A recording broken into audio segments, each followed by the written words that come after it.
Off-roading a lifted Chevy Caprice. Only on Roadkill can you think of a better ride, a 95 Chevy Caprice, to a bar in the middle of the desert? Can you think of a better ride, a 95 Chevy Caprice, to a bar in the middle of the desert? Why are inappropriate cars the most fun? You'd think with a lifetime of off-road driving behind him, David Freiberger could come up with a better choice for a desert bombing vehicle than a lifted Chevy Caprice on 26-inch wheels, but this is Roadkill, and Mike Finnegan has the same sensibilities. Let the Bubblicious Bunker Bar off-road adventure begin. Related.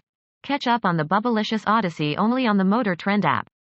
Relive the introduction of the bubbled Caprice on Drift This. Watch Lucky Costa literally drive the wheels off during the holiday hoop tie challenge, and follow along the continued adventures on Roadkill. It might surprise you to learn that Bubblicious, as Finnegan named it for the hilarious car shootout last season, hasn't breathed nitrous since joining the Roadkill fleet.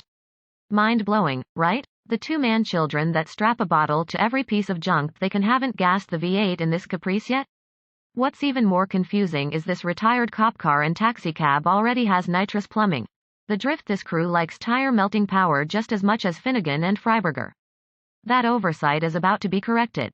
How to define your high-riser.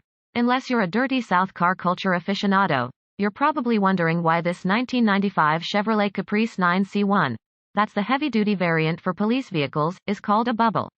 You might even be thinking, I thought builds like that were called donks or boxes? The answer is, yes, but also, no. Finnegan and Freiberger weren't sure, either. Then Brian Scotto of Hoonigan came to the rescue, giving the guys a proper education in lifted road cars. Bubbles, donks, boxes, they're all high-risers, or skyscrapers, full-size, American, body-on-frame sedans that get lifted the same way you would a pickup truck or SUV, and they're usually from the Malaise era and later. A high-riser isn't just about the lift and the big wheels, though. The bodies and interiors are canvases of some of the most detailed and eye-catching automotive artwork on the scene today. A G-body Buick Regal could be made into a high-riser. Cadillacs are very popular options, and even midsize cars like the Chevy Monte Carlo get the skyscraper treatment. But none of those are a bubble, box, or a donk. The funny nicknames refer to specific models of Impala and Caprice.